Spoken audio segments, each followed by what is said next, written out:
Bregman à l'appareil. Oui, Kirkhill, qu'est-ce qui se passe? Oui, je suis calme. Je suis de nature calme. Y a une raison pour que je perde mon calme? Quoi? Love me tender, love me true. Ça vous embouche un coin, hein. 10 ans de karaoké et vous pourrez prétendre à la même prouesse vocale. Salut à tous, c'est l'écran fou et aujourd'hui retour sur un film que j'ai attendu pendant longtemps, à savoir Elvis. Alors non pas que je sois un fan du chanteur, mais plutôt que j'ai une affection particulière pour les biopics et les comédies musicales, donc forcément un projet basé sur la vie d'une légende de la musique, je pouvais pas faire entorse.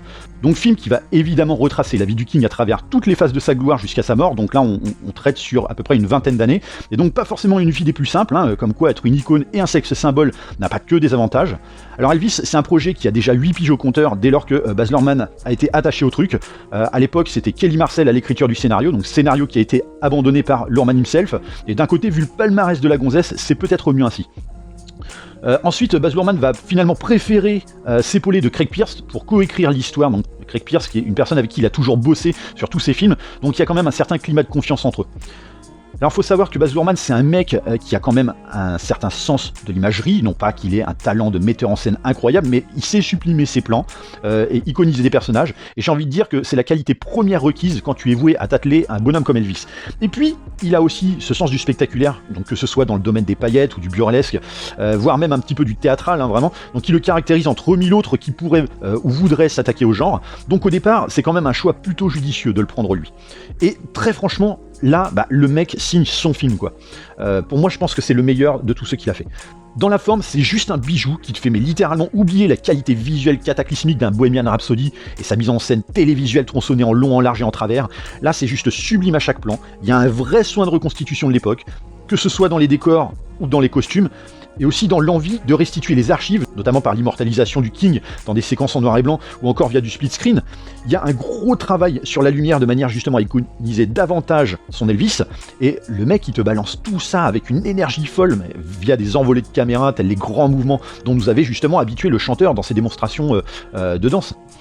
Mais voilà, ne serait pas un bon biopic si en plus on n'avait pas un bon interprète. Et là j'ai envie de dire, waouh, le Austin Butler, mais c'est une étoile filante quoi. Clairement, là, il se révèle enfin au plus large public avec ce film, c'est-à-dire que parmi les nombreux prétendants au rôle, c'était probablement le moins connu, mais alors ce qu'il livre dès les premiers plans, c'est juste une dinguerie, quoi. Quand le mec disait que durant toute la période de tournage, il était en permanence habité par Elvis, il se couchait avec Elvis, il se réveillait avec Elvis, mais ouais, il ment pas, quoi.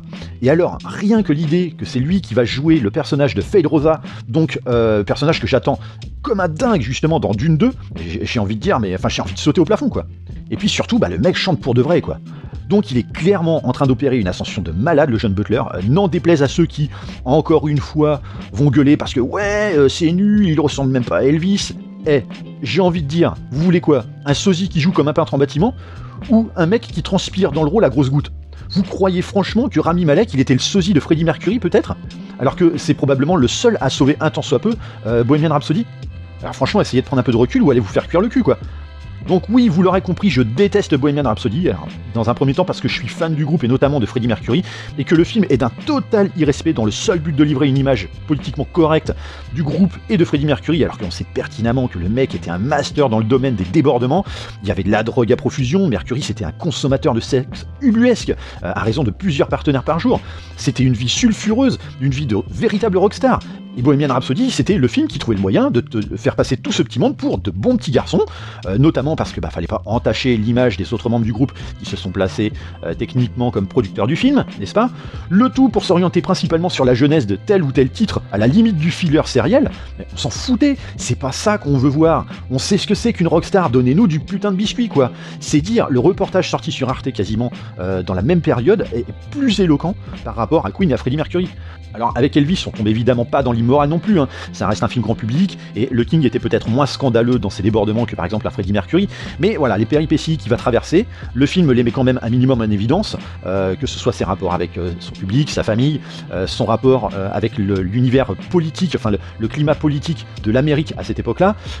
Il y a aussi les rapports beaucoup plus compliqués avec son impresario, en priorité, puisque c'est un peu le cœur même du film. Alors après, je suis moins légitime à parler de fidélité à la vie d'Elvis, vu que je la connais beaucoup moins, mais il y a quand même ce ressenti que le film cherche pas à cacher les faits ou les déguiser vu de ma fenêtre.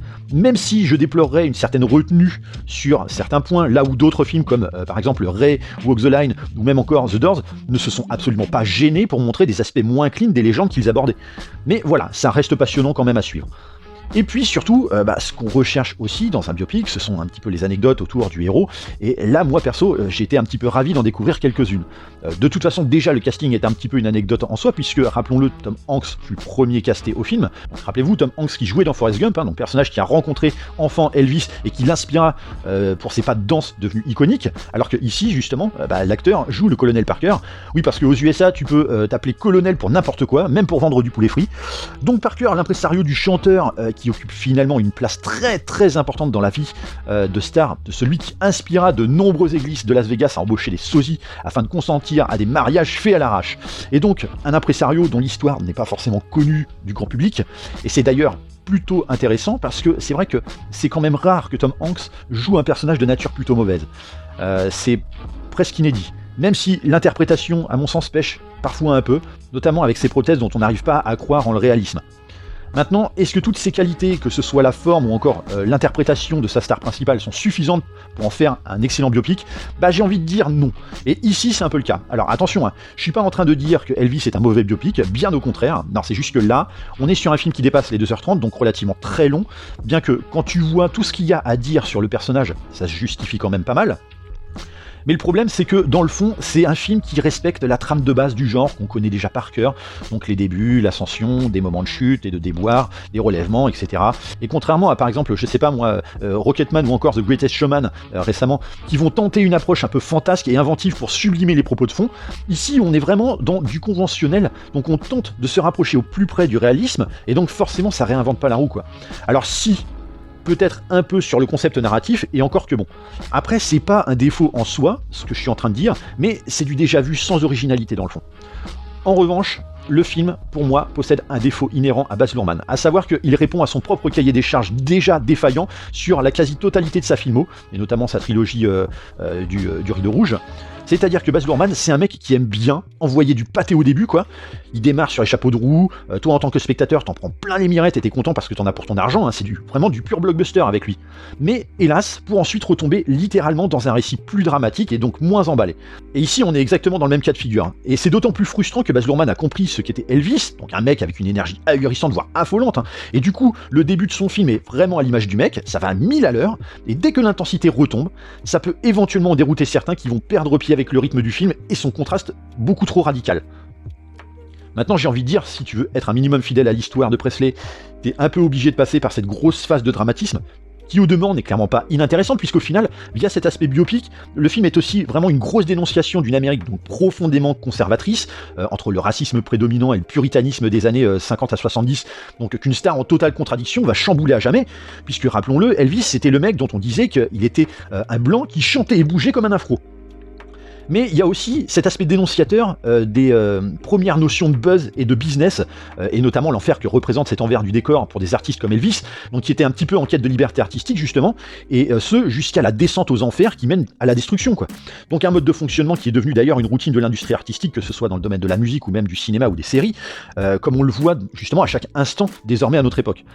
Alors évidemment, on peut pas parler de biopic musical sans passer par la case audio, et donc comme je le disais déjà tout à l'heure, donc Austin Butler chante, et franchement il assure grave, même si bon, effectivement, des fois il va cabotiner et aller un petit peu dans l'excès, notamment sur les sonorités un petit peu gutturales propres à Elvis, mais voilà, c'est entraînant, ça donne la gouache, et ça motiverait presque à écouter du Elvis dans la bagnole au retour du cinoche, même si à la base on n'en écoute pas, quoi.